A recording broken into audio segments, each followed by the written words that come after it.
Bonsoir à toutes et à tous. Aujourd'hui, on revient sur le message de fin d'année du président, un discours qui dresse le bilan de 2025 et trace les perspectives de 2026. Mais au-delà des phrases fortes, l'objectif de cette vidéo est simple, comprendre le fond. Qu'est-ce qui est vraiment annoncé? Quelles priorités se dessinent? Et surtout, qu'est-ce que ce discours dit de la stratégie politique et sécuritaire pour 2026? Ce discours s'adresse d'abord à une nation engagée dans un contexte de guerre et de tension. Le vocabulaire employé, liberté, souveraineté, indépendance réelle, indique que le président ne fait pas un bilan administratif classique. Il cherche à mobiliser, à consolider une direction et à installer l'idée que 2026 sera une année de continuité, voire d'intensification sur certains fronts. Et dans ce discours, on peut distinguer clairement trois grands axes: défense et sécurité, action sociale et services publics, souveraineté économique et lutte contre la corruption, notamment par la digitalisation. A. Défense, montée en puissance et projection. Le premier message, et le plus insistant, concerne la défense. Le président décrit une armée qui recrute, se forme et se restructure en unités spécialisées. Il insiste aussi sur des équipements lourds et stratégiques avec une idée: la guerre se joue dans la durée et l'État veut convaincre que la dynamique est ascendante. Il évoque également une opération présentée comme un tournant, Al-Mazga, mur de glace, décrite comme une projection audacieuse vers des zones considérées comme difficiles d'accès. Dans un discours politique, citer une opération, un nom et des zones sert généralement à produire un effet précis, donner de la matérialité au résultat, rendre visible l'effort militaire et rassurer sur la capacité d'action. Le point le plus important, toutefois, est cette logique. 2026 n'est pas présenté comme une année d'apaisement immédiat, mais comme une année où l'effort militaire se poursuit et où le dispositif de sécurité doit gagner en profondeur. B. Déplacés internes, retour, dignité, sortie de l'assistanat. Deuxième bloc, l'humanitaire et les déplacés internes. Le président reconnaît la situation, puis annonce une orientation nette: accompagner le retour sans installer l'assistanat. Concrètement, il cite des actions très terrain: abris, écoles, forages, aménagement de terre. Le signal politique est fort. L'État veut lier reconquête et réinstallation. Autrement dit, reprendre un territoire ne suffit pas. Il faut pouvoir y vivre, y produire et restaurer une normalité socio-économique. C'est un point central, parce que l'adhésion des populations dépend beaucoup de cette capacité à rétablir une vie stable. C. Santé, éducation, infrastructure, État bâtisseur. Troisième ensemble, santé, éducation, route, urbanisme. Le président annonce la poursuite de constructions sanitaires, l'amélioration des plateaux techniques et souligne une baisse des coûts de certaines prestations, avec une conséquence revendiquée: l'augmentation des patients venant des pays voisins. Sur l'éducation, le discours est très clair: réduire la place du tout général et accélérer l'enseignement technique et professionnel. Cette orientation n'est pas neutre. Elle vise à produire des compétences directement mobilisables dans l'économie, l'industrie, les infrastructures et la transformation. Sur les infrastructures routières, il est question de brigades de construction dans les régions et d'un rythme accéléré. Et sur l'urbanisme, une idée revient: construire en hauteur, concentrer, assainir, avec une justification sanitaire. Là aussi, l'intention est d'installer un récit d'État bâtisseur, capable de structurer le territoire. D. Mines, énergie, agriculture, souveraineté économique. Sur l'économie, deux points ressortent. D'abord, la volonté de mieux contrôler et valoriser les ressources minières, limiter les sorties incontrôlées et renforcer l'État dans l'exploitation. Ce message vise à montrer que le pays veut capter davantage de valeur. Ensuite, l'agriculture. Le président affirme l'atteinte de l'autosuffisance alimentaire en 2025 et annonce le renforcement des intrants, des machines, des labours subventionnés, ainsi que des retenues d'eau pour produire plus d'une fois par an. Que l'on partage ou non cette lecture, le message politique est cohérent: produire ici, transformer ici, financer l'État ici. E. Digitalisation, anticorruption et modernisation. Enfin, un axe transversal, la digitalisation, présentée comme une condition de lutte contre la corruption et la fraude. La facture électronique certifiée est citée comme levier de traçabilité. Et le discours va plus loin: data center, dématérialisation, maison du citoyen, accès aux services publics. Ici, L'objectif affiché est de réduire les zones d'opacité, d'améliorer la capacité administrative et d'augmenter les recettes tout en réduisant la fraude. Voilà pour la lecture d'ensemble, un discours qui combine sécurité, services publics, production et souveraineté, avec une place forte donnée à la communication et à la lutte contre la désinformation. Je vous laisse maintenant écouter un extrait continu du président qui résume l'esprit général de cette allocution. Camarades combattants pour la liberté, la souveraineté et l'indépendance réelle, bonsoir. À l'orée de l'an 2026, c'est encore un honneur pour moi de prendre la parole et de vous faire un bilan exhaustif de l'année 2025 et aussi les perspectives pour l'année 2026. Mais avant tout propos, permettez-moi de rendre grâce à Dieu pour tous les bienfaits au cours de l'année 2025 et je continue de prier Dieu que 2026 soit meilleur à 2025. Permettez-moi également de rendre un vibrant hommage à nos vaillantes forces combattantes, forces armées nationales, volontaires pour la défense de la patrie, forces de sécurité intérieure qui veillent jour et nuit pour que notre patrie reste et demeure debout. Je prie pour le repos des âmes de tous ceux qui ont perdu la vie dans ce combat contre cette barbarie. Et également, je souhaite prompt rétablissement à tous ceux qui ont été blessés physiquement, mentalement dans cette guerre. 2025 fut une année où beaucoup de projets ont débuté. Parlant du secteur de la défense et de la sécurité, ce secteur qui nous intéresse tant dans ce combat, beaucoup d'efforts ont été consentis dans le recrutement de personnel au niveau des différentes forces.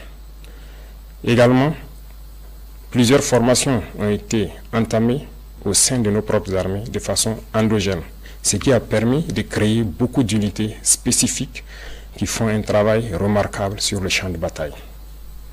En termes d'équipement, il y a eu l'arrivée au cours de l'année 2025 de beaucoup d'équipements lourds, mais également des équipements stratégiques que nous n'avons pas voulu présenter. Cet équipement va se poursuivre et le renforcement des effectifs va également se poursuivre au cours de l'année 2026 et la guerre va continuer à s'intensifier et notre armée va continuer de monter en puissance. Plusieurs opérations ont eu lieu sur le théâtre des opérations. Nous retenons principalement une opération audacieuse qui a été lancée il y a 2 mois de cela, l'opération qui a été baptisée l'Almazga, en français mur de glace. Cette opération audacieuse a permis à nos forces combattantes de se poser dans les sanctuaires de l'ennemi, là où depuis 5-6 ans on croyait impossible d'atteindre, nos unités ont mis pied et ont reconquis ces zones.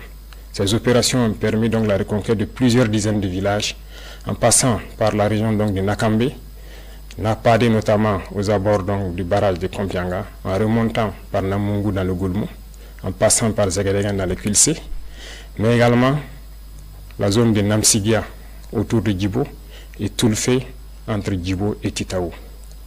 Ces opérations ont été menées avec la plus grande audace et l'ennemi a été écrasé sur le passage de nos forces combattantes qui s'y sont installés et continuent leur progression au fur et à mesure. Les opérations vont se poursuivre jusqu'aux limites de nos frontières pour vaincre cette hydre terroriste qui trouble la quiétude de Burkinabé. L'armée va continuer à monter en puissance, les forces de sécurité intérieure également. Il y aura un petit changement qui va permettre au VDP de se projeter plus en avant pour appuyer les autres forces. Cette situation de conflit a également fait que nous avons malheureusement des personnes déplacées internes qui attendent toujours de rejoindre leur village. La reconquête se poursuit certes, mais au niveau de l'action humanitaire, nous avons entrepris un certain nombre de démarches au cours de l'année 2025, notamment en construisant des abris initialement pour ceux qui sont accueillis dans certains villages, mais pour ceux qui sont réinstallés, nous avons beaucoup d'efforts que nous avons consentis en reconstruisant des écoles, en faisant des fourrages, en aménageant des terres et pour pouvoir les réinstaller et qu'ils puissent vivre dignement au retour dans leurs villages respectifs. Nous allons poursuivre cette tendance parce que nous ne voulons pas que nos populations qui retournent dans leurs villages restent dans l'assistanat. Nous voulons qu'elles puissent contribuer, qu'elles puissent produire et pouvoir vivre dignement. Voilà pourquoi le ministère donc, de l'Action humanitaire est basé sur les différents ministères pour pouvoir accompagner toutes ces personnes déplacées internes initiales au retour dans leur village, de pouvoir s'installer et avoir donc de quoi travailler dans leurs villages respectifs. Cette dynamique va se poursuivre d'autant plus que beaucoup de villages sont en train d'être reconquis à l'instant même où je parle. Chaque villageois qui se réinstalle doit pouvoir travailler et se nourrir lui-même. Parlant du domaine de la santé, plusieurs efforts ont été consentis. Il s'agit notamment donc de la construction de centres médicaux communaux qui ont vu le jour en 2025 et cette dynamique va se poursuivre.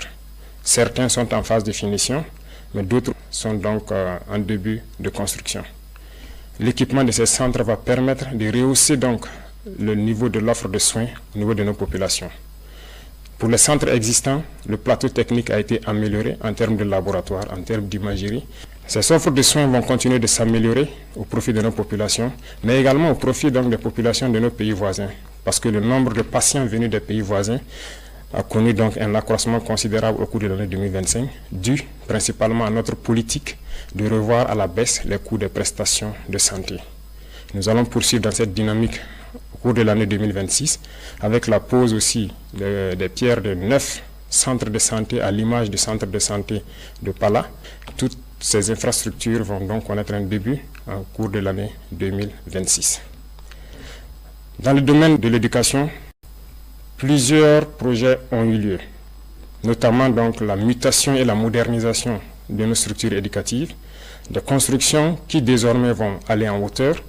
Et donc il y a un projet pour que 2026 soit le début effectif de l'implémentation de ce type de centres d'éducation tout au long de l'année et partout sur le territoire national. Vous savez bien que nous sommes dans une mutation pour amoindrir un peu l'effet de l'enseignement général et mettre l'accent sur l'enseignement technique et professionnel. Cette mutation est en cours. Beaucoup de lycées techniques et professionnels verront le jour, mais également très bien équipés pour pouvoir répondre aux besoins de développement de notre patrie.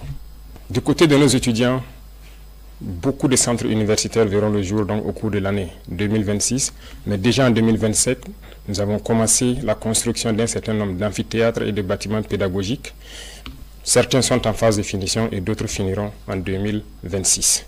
Nous poursuivrons cette dynamique pour permettre à tous les centres universitaires, à toutes les universités, de pouvoir étudier de façon digne et aussi la modernisation en ce qui concerne l'Internet et l'éducation virtuelle va se poursuivre parce que nous venons d'acquérir donc un certain nombre de serveurs au profit uniquement des universités pour que les étudiants puissent avoir des bibliothèques en ligne et cette dynamique va se poursuivre. Les laboratoires vont continuer à monter en puissance et nous allons ainsi donner un espace à nos étudiants de faire des cours théoriques, mais également de faire la pratique et de s'exprimer pour que petit à petit, leur éducation passe d'une éducation théorique à une éducation pratique pour la production au profit de nos populations. Dans le domaine des infrastructures, beaucoup d'efforts ont été consentis. Au cours de l'année 2025, comme vous le savez, 4 régions ont bénéficié de leur brigade de construction des routes. D'autres équipements spécifiques de terrassement et également de bitumage sont arrivés. Et au cours de l'année 2026, s'il plaît à Dieu, 4 autres régions en début d'année seront dotées de brigades de construction des routes. Et ça sera le début effectif de construction d'un certain nombre de routes nationales et départementales, en plus des autoroutes qui sont programmées.